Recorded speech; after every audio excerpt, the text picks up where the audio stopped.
आवाम जिए मज़लूमन जी हक परस्त तहरीक हिन पिंडाल में मौजूद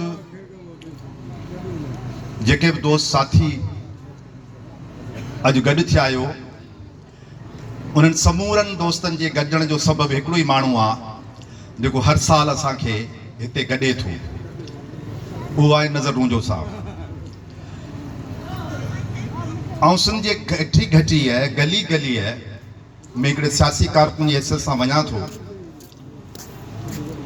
ऐं मुंहिंजी सुञाणप हिकिड़े पॉलिटिकल वर्कर वारी, हिकिड़े लेखक वारी, हिकिड़े उस्ताद वारी सॼे सिंध में आहे। पर ही माजंद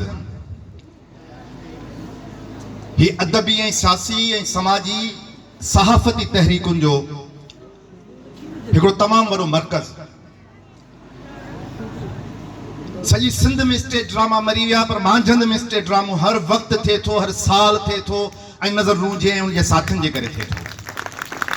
ॼण त क़बर में पयल स्टेज ड्रामे खे ॿीहर जीअरे करण जो कमु जेको आहे उहो नज़र रूंजे खे आहे, उनजे किरदार जे हवाले सां।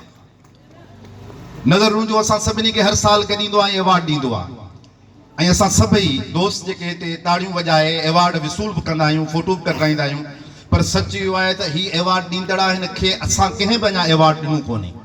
हुजणु ईअं खपे त ईंदड़ साल जेको प्रोग्राम थिए, अॼु असीं जेके बि हिते मौजूदु उहे सभु गॾिजी प्रोग्राम कयूं, नज़र खे अवॉर्ड ॾियूं।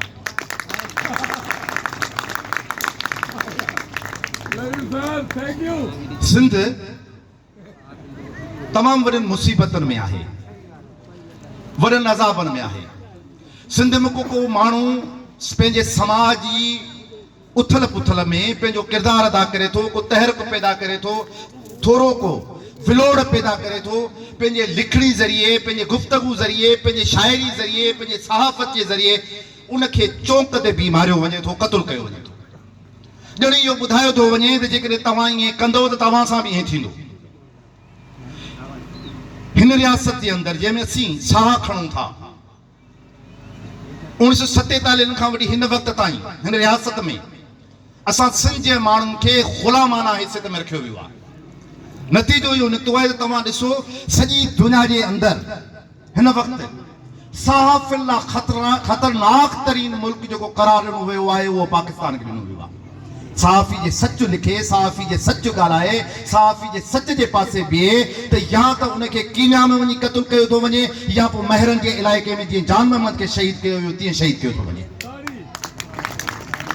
ऐं इहो सभु कुझु छो पियो थिए? इहो सभु कुझु इन करे थिए थो त मुख़्तलिफ़ फोर्सिस असांजे ख़िलाफ़ उन्हनि खे मुतहिद मुनज़्ज़म कयो वियो आहे। सिंध जा 5 ज़िला कश्मीर, कंदकोट, जेकमबाद, शिकारपुर, सखर, इहे ज़िला अहिड़ा आहिनि जेके शायदि हिन रियासत जे कंट्रोल में न आहिनि। इहे क़बाइली फोर्सिस ऐं सरदारनि जे हवाले आहिनि। ऐं सिंध जे अंदरि हिकिड़ी नस्ली मतभेद जी हिकिड़ी वॾी बीमारी उहा पैदा कई वई आहे। जंहिंखां त पुछूं चए थो त मां बलोच नस्ल मां आहियां, जंहिंखां त पुछूं चए थो मां अरब नस्ल मां आहियां। को बि चवण लाइ तयारु न आहे त मां सिंध जे मोहन जे दड़े जे उन मिटीअ मां ॻोल्हियल आहियां जेका दुनिया जी इमामत कंदड़ मिटी आहे। उन सकाफ़त जो उञाण आहियां, उनजो वकील ऐं सफ़ीर आहियां जेका दुनिया जी पैगंबरी ऐं अॻुवाणी वारे किरदार में सिंध बीठल आहे। मां उनजो पुटु आहियां, केरु बि चवण लाइ तयारु कोन्हे। छो? तारीख़ जा पेरा जे खणंदासीं, हिस्ट्री जा किताब पढ़ंदासीं।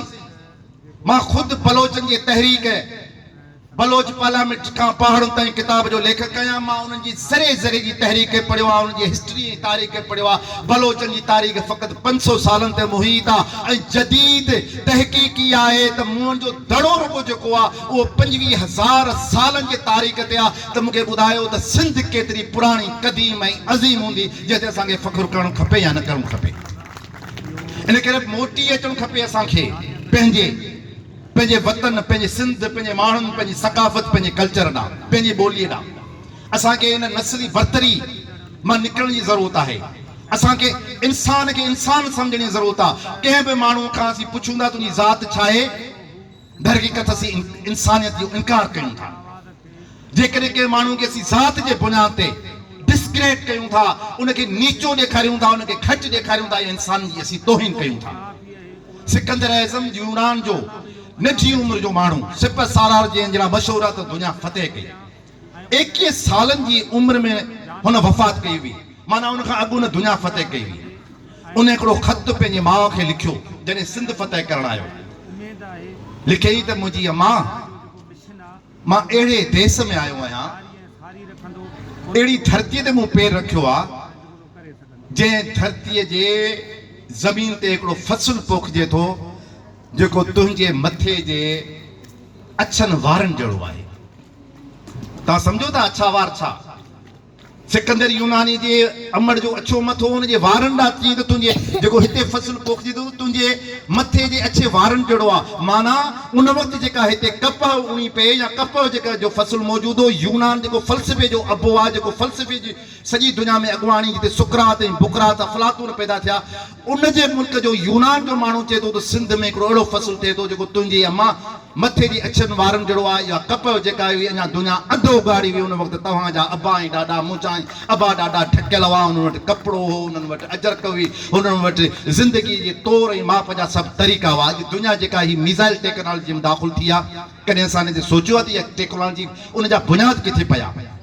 ही जहाज़ जेके उॾामनि था, ही तेज़ रफ़्तार गाॾियूं, जिन खे हाणे ड्राइवरनि जी ज़रूरत न हूंदी। 5G में जॾहिं दुनिया दाख़िल थींदी, उन दुनिया दाख़िल में हाणे ड्राइवर जो किरदारु ख़तमु थी वेंदो। माण्हू ईअं गाॾियुनि में वेठा हूंदा, ड्राइवर खां सवाइ हलंदियूं पियूं।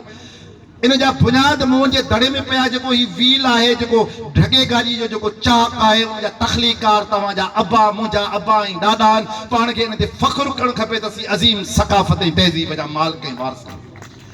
इन करे सिंध खे हिननि ॾींहंनि में असां ऐं तव्हांखे जेके बाशऊर माण्हू आहियो, जेके सम्झदार आहियो, सियासी कारकुन आहियो, क़ौमी कारकुन आहियो, लिखो था, ॻाल्हायो था ऐं सोचियो था, उन्हनि सभिनी खे ख़ुशूसन हिननि ॾींहंनि में इहो ज़रूरु फ़ैसिलो करणु खपे त असीं कंहिंजे पासे बीहूं था। असीं जागीरदारनि जे पासे बीहूं था, असीं सियासी भोदारनि जे पासे बीहूं था, सियासी सैयदनि जे पासे बीहूं था, असीं सरदारनि जे पासे बीहूं था, असीं रहज़रनि जे पासे बीहूं था, असीं ज़ालिमनि जे पासे बीहूं था, या असीं पोहरियतनि जे पासे बीहूं था, हारनि जे पासे बीहूं था, मज़लूमनि जे पासे बीहूं था, महकूमनि जे पासे बीहूं था, औरतुनि जे पासे बीहूं था, मासूम ॿारनि जे पासे बीहूं था, निमाणनि अखियुनि जे पासे बीहूं था, चिचल लाशनि जे पासे बीहूं था। असीं कहिड़े पासे बीहूं था? अॼोके ॾींहंनि ते जॾहिं पाण गॾिजूं त इन बाबति असांखे सिफ़बंदी करण जी ज़रूरत आहे। इन करे जेके ही ॿ धाराऊं हलनि पियूं, अॼु चयो आहे गवर्नर साहब त सिंध जा माण्हू पाकिस्तानी थी वञो। बाबा असीं पाकिस्तानी आहियूं, असांखे तुंहिंजी सर्टिफिकेट जी ज़रूरत कान्हे। असीं पाकिस्तानी आहियूं 47 खां 70 सालनि खां। मां सिंधी आहियां, हज़ारे सालनि खां मां उन तां हथु खणणु तयारु न आहियां। जीअं सिंध पूरे तव्हां